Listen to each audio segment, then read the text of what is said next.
अच्छा, कहते हैं पठानों को बहुत गुस्सा आता है, ऐसा क्यों होता है?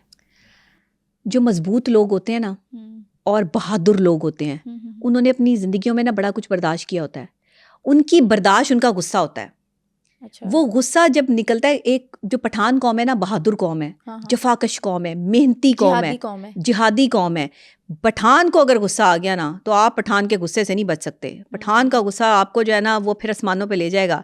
पठान का कोई गियर नहीं है, कोई रिवर्स गियर नहीं है, वो नहीं रिवर्स होता। अच्छा। पठान का जो फ्रंट गियर है, बस आपका लग गया तो बस गए आप। इसलिए पठानों से दोस्ती करें, पठानों के गुस्से की जद में ना आए, बेहतर होगा। क्योंकि पठान के गुस्से की जद में अगर आप आ गए, तो फिर वो सारे काम छोड़ के, ईच एंड एवरीथिंग छोड़ के सिर्फ अपने गुस्से को टाइम देगा।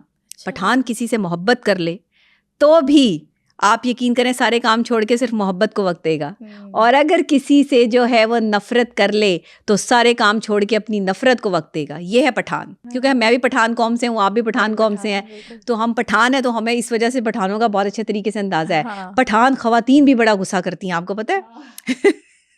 ऐसा होता क्यों है, क्या चीज होती है? अच्छा, पठान जो खातून है ना, जो वो कभी अपने शोहर पे कंप्रोमाइज नहीं करती। उसकी तरफ कोई औरत जो है वो मैली निगाह से देख लेना, तो पठान औरत उसकी आंखें निकालने की सलाहियत रखती है। और यकीन करें कि पठान का, एक पठान तो मर्द है ना, उनका तो गुस्सा मान पड़ता ही नहीं है भाई। लेकिन पठान औरत भी पीछे नहीं है, बड़ी जफाकश है, बड़ी बहादुर, खूबसूरत तो है ही है बला की। लेकिन जितना गुस्सा है ना इनका, उसमें और हसीन लगती हैं। यकीन करें, उसकी वजह क्या है मैं आप बताती हूँ आपको। क्योंकि अपनी शख्सियत पे काम करती हैं, अपने दिमाग पे काम करती होती हैं। बला की ज़हीन है, मतलब जहानत का वो एक्सट्रीम लेवल है पठान औरत का कि मैं आपको बता नहीं सकती। पठान खवातीन जो है वो मेरी इस बात से इत्तेफाक करेंगी। वैसे भी पहले हमने पठानों की बात की थी, तो एक्सट्रीम लेवल पे वायरल वीडियो थी, और एक्सट्रीम लेवल पे मैं पठानों की बात भाई इसलिए करती हूँ, मेरा अपना ताल्लुक पठान बरादरी से है। मेरे सामने भी जो मैडम बैठी हैं वो भी पठान है। नहीं, तो मैं जानना चाह रही हूँ ना कि ये क्यों होता है? खून में होता है या दिमाग में कोई ऐसी गर्दिश हो रही होती है? वजह क्या होती है? पठान वो है जिसने अमेरिका को निकाल फेंका है। पठान वो है जो किसी से नहीं डरता। पठान को सरहद पे खड़े कर दो तो किसी दुश्मन की जो है वो इतनी जुर्रत नहीं कि ललकार दे आपको। पठान वो है कि रिश्तों में ले आओ तो निभाने पर अपनी जान भी कुर्बान कर दे। पठान पीठ के पीछे गोली नहीं खाता, पठान सीने पे गोली खाता है। ये है पठान, ये रगों में दौड़ती हुई नस्ल का खून है ये पठान। अब मैं आपको बताऊं, ये पठान नहीं है, लफ्ज पतान है। अच्छा, बेसिकली लफ्ज पतान है। और पख्तून भी है, पख्तून भी है। हाँ जी। ठीक है, तो ये टे नहीं है। ये चलते चलते जितनी जिद्दत आई, जितना दौर जो है वो बड़ा हुआ, तो उसमें पठान टेल लग गया और लोगों की लैंग्वेज के हिसाब से पठान बन गए। बेसिकली पतान। अच्छा, ये कौम है पठान। अच्छा, हजूर पाक सल्लल्लाहु अलैहि वसल्लम के ज़माने से जो है वो पठानों का ये सिलसिला और ये मामला जो है वो चलते आ रहे हैं। हमेशा से जंगजू और जफाकश कौम जो है वो इन्हें माना जाता था। गुस्से में भी सबसे आगे थे, क्योंकि अगर इनको गुस्सा आ जाए तो फिर ये सामने वाले को नहीं देखते। अच्छा, ये चैनलाइज करते हैं ना, पॉजिटिव चीज़ों के लिए यूटिलाइज करते हैं। अच्छा, गुस्से को पॉजिटिव अगर यूटिलाइज कर लें तो फिर ये कामयाब तरीन लोग हैं। पठान को फिर देखें, बॉलीवुड इंडस्ट्री पर राज करता है। पठान अगर पाकिस्तान में हो तो फिर पाकिस्तान का नाम रोशन करता है। क्या बात है। पठान अगर जो है वो किसी भी इंडस्ट्री में बैठा हो तो वो वहाँ पे अपने नाम की वजह से दूसरे लोगों की इज्जत का बाइस बनता है। किंग खान को देख लें, सलमान खान को देख लें, आप जो है ये सब खान है। हाँ बिल्कुल।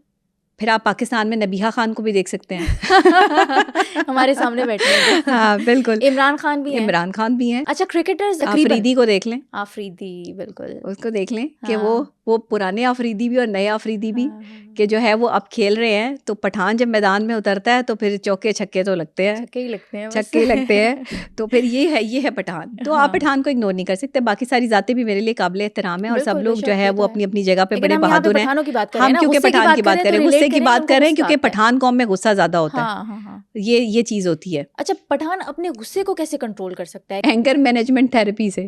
वो किस तरह से? कोई एक्सरसाइजेज हैं? हाँ देखें, लफ्जों के भी जायके होते हैं। बोलने से पहले चख लिया करें। पठान को ये समझना है, पठान को और हर किसी को ये समझना है, हर किसी को समझना है हाँ जी, कि गुस्सा ऑलरेडी जो है वो एक नॉर्मल चीज़ है, आपको भी आएगा, मुझे भी आएगा, हर किसी को कहीं भी आ सकता है। गुस्सा एक कोई बहुत बड़ी चीज़ नहीं है, लेकिन आपको एंगर मैनेजमेंट थेरेपी की ज़रूरत है।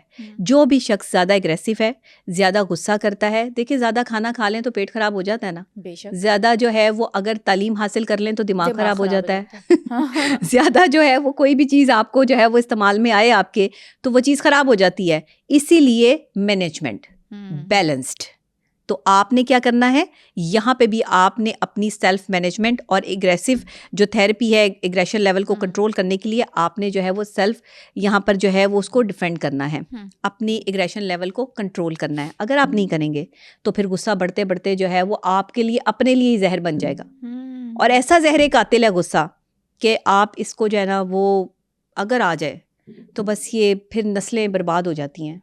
गुस्सा करने में नस्ल दर नस्ल दुश्मनियां चल रही हैं आपके पाकिस्तान में, बड़ी बड़ी दुश्मनियां जो हैं वो आपके सामने हैं, और गुस्सा जो है वो नस्ल दर नस्ल जो है वो कन्वर्ट होता आ रहा है, और वहीं से जो है वो ये कत्ल व गारत के सिलसिले शुरू होते आ रहे हैं। ये है आपकी जो है वो एग्रेशन लेवल को कंट्रोल करने की प्रोसीजर्स जिनसे आपको गुजरना है। अगर कोई बहुत बड़ा बदमाश है, आप उसको बड़े गुस्से में देखेंगे, वो कभी प्यार से बात नहीं करेगा, उसके चेहरे पे गुस्सा जो है वो नुमाया होगा, क्योंकि वो इस लेवल तक पहुंचा है बहुत कुछ बर्दाश्त करके। जो शख्स बर्दाश्त के एक्सट्रीम लेवल पे होता है उसका गुस्सा भी एक्सट्रीम लेवल पे होता है। और कुछ लोगों को डराने के लिए एवं ही गुस्से में जो है वो फिर रहे होते हैं अपना मुंह बना के। कहते हैं गुस्सा बहुत सियाना होता है, हमेशा मासूम पे ही आता है। अच्छी बात की आपने।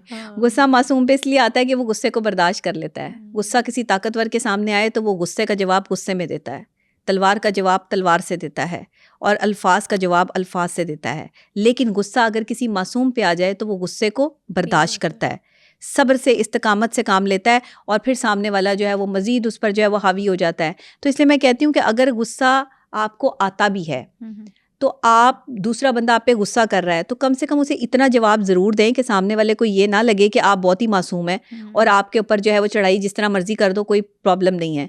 तो ये हर पहाड़ पे हर कोई नहीं चढ़ सकता। माउंट एवरेस्ट सर करने के लिए बड़ी चीज़ें जो है वो सीखनी पड़ती हैं। तो यहाँ पर ऐसे ना किसी को इजाज़त दें कि कोई भी उठ के आप पर गुस्सा करना शुरू कर दे। अपनी सेल्फ मैनेजमेंट थेरेपी रखें। आपको पता होना चाहिए, आपके अंदर कॉन्फिडेंस लेवल इंक्रीज़ होना चाहिए कि सामने वाला अगर गुस्सा कर रहा है तो आपको उसके गुस्से को कैसे कंट्रोल करना है, आपको पता होना चाहिए इस बात के बारे में। अच्छा, जब किसी इंसान को गुस्सा आता है तो उसको कैसे पता चलेगा कि उसके गुस्से की शक्ल क्या है और नौयत क्या है, और उसको कैसे कंट्रोल करें? देखिए, जब भी किसी को गुस्सा आता है तो उसको अपने सिम्टम्स पहले से नुमाया हो रहे होते हैं। गुस्सा जब आ रहा होता है ना, गुस्सा अचानक भी तो आता है ना? हाँ, अचानक भी आ जाता है। अचानक गलत बात पे आता है। अचानक जो है वो जब आपकी सेल्फ रिस्पेक्ट जो है वो डिसरिस्पेक्ट में बदलती है, सेल्फ रिस्पेक्ट को हर्ट किया जाता है, तो फिर आपको जो है वो अचानक से गुस्सा आ जाता है। कोई भी बंदा आपकी मर्जी के मुताबिक अगर नहीं चल रहा होता तो आपको गुस्सा आ जाता है। तो इसमें डिपेंड ऑन सिचुएशन कि हर बंदे की सिचुएशन दूसरे बंदे से अलग है कि आपकी सिचुएशन क्या, आप उसके मुताबिक गुस्सा कर रहे होते हो। हाँ, अगर गुस्सा किसी ऐसी बात पर आ गया है कि जिसमें एक आम सी बात है और आपने उस पर एक्स्ट्रा ही गुस्सा कर लिया और बाद में आप शर्मिंदा हो रहे हैं कि नहीं, मुझे इतना गुस्सा नहीं करना चाहिए था, मुझे बात की नौयत को समझना चाहिए था। इसीलिए तो हुक्म है कि वक्त पर, उसी वक्त पे गुस्सा जो है वो ना करें। और अगर किसी को गुस्से में देखना है तो ऊपर रखना है किसी की शख्सियत को, तो उसे गुस्से में देख लें। यानी वो गुस्से में जो अल्फाज आपके लिए इस्तेमाल करेगा वो उसके अंदर का अक्स होगा, हकीकत होगी। तो ये सूरत हाल जो है ना, नताइज जो है वो बाद में निकलते हैं। पहले तो बंदा पेपर देता है। कोई गुस्सा चढ़ाएगा तो गुस्सा आएगा ना। पहली बात तो ये है, पेपर पहले होता है, बाद में रिजल्ट आता है। तो ये जो पेपर का प्रोसेस है ना, जो पेपर तक जो है वो पहुंचने का, ये क्या होता है कि वो बंदा जो आपको गुस्सा दिलाता है ना, बेसिकली वो ज़्यादा जो है वो प्रॉब्लमेटिक होता है। वो क्योंकि उसने आपको जानबूझ के गुस्सा दिलाया है, उसने कोशिश की है। अक्सर लोग आपको गंदा करने के लिए भी दूसरों के सामने गुस्सा दिलाते हैं आपको कि आपका असल रूप सामने आए। इसलिए गुस्से में होश से काम लें। गुस्से में होश नहीं रहता, लेकिन अगर आप अपनी जो है वो प्रॉपर तरीके से आप थेरेपी लेते हैं, आप अपने एग्रेशन लेवल को कंट्रोल में रखते हैं, आपको पता होता है कि क्या करना है। मैं आपको एक फार्मूला बता देती हूँ। उसका फार्मूला ये है 35 seconds. Only you have 35 seconds. गुस्सा आता है, हुक्म यह हदीस मुबारक है, नबी पाक ने आज से 14 साल पहले फरमा दिया था कि गुस्सा आए, खड़े हो तो बैठ जाओ, बैठे हो तो लेट जाओ। अच्छा। और अगर लेटे हो तो खड़े हो जाओ, अपनी जगह तब्दील कर लो, या फिर पानी पियो। ठीक है। हुक्म क्यों दिया गया? आज साइंस इसको प्रूव कर रही है। साइकोलॉजिकली हमने इसको जो है वो जब पढ़ा तो हमारी अक्ल दंग रह गई कि 35 सेकंड क्या है। 35 सेकंड यही मैनेजमेंट है जो आकाए दो जहां हज़रत मोहम्मद मुस्तफ़ा सल्लल्लाहु अलैहि वसल्लम ने फरमाया कि खड़े हो तो बैठ जाओ, बैठे हो तो लेट जाओ। सेकंड्स की गेम है। अगर आपने उन सेकंड्स को यूटिलाइज कर लिया, 35 सेकंड अपनी ज़ात के ऊपर काम कर लिया, यकीन करें आपका गुस्सा जो है वो साइड पर हो जाएगा।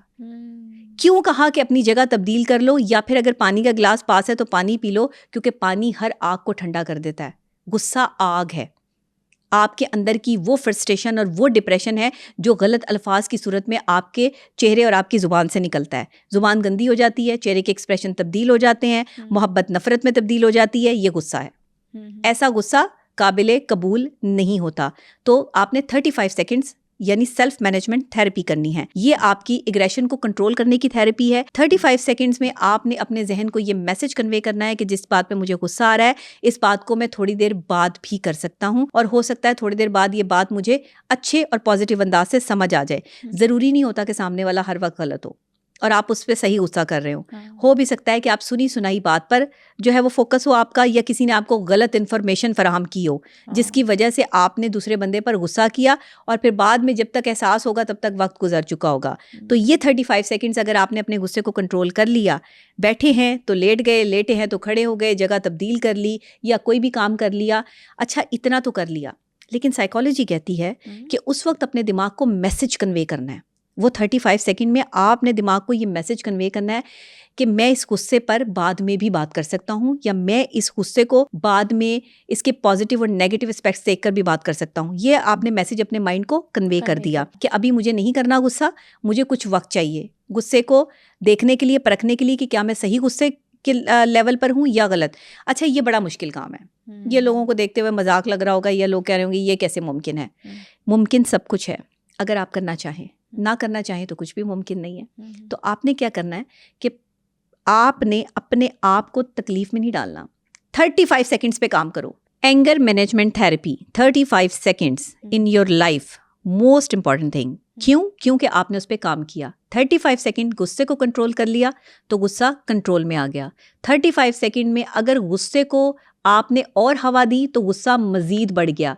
यानी कि आपको अपनी जगह तब्दील करनी है, आपको अपने आप को पॉजिटिव मैसेज कन्वे करना है, आपको सामने वाले से कुछ वक्त टाइम की जो है वो दूरी इख्तियार करनी है ताकि आप अपने गुस्से को कंट्रोल कर सकें। क्योंकि अगर आप वहीं खड़े रहेंगे और बहस व मुबाहिसा चलता रहेगा तो गुस्सा जो है वो आपको कोई भी गलत बात कहने या गलत काम करने पे उकसाएगा, और आप फिर अपनी शख्सियत का जो एक बैड इम्पैक्ट है वो लोगों को दिखा देंगे। एक गलत आदमी जो आपकी शख्सियत के अंदर गुस्से की वजह से जो है वो एंटर हो गया है, वो सामने आ जाएगा। यानी आपकी इवल आए खुल जाएगी और आपकी वो इवल पावर्स जो हैं वो लोगों पर शो हो जाएंगी। ये इवल पावर्स होती हैं, हम इनको साइकोलॉजिकली इवल पावर्स कहते हैं, जो गुस्से में आप दूसरे पर इफ़ेक्ट कर रहे होते हो या दूसरे पे हमला करते हो या दूसरे को गलत नज़र या गलत अल्फाज जो है वो इसमें इस्तेमाल करते हैं।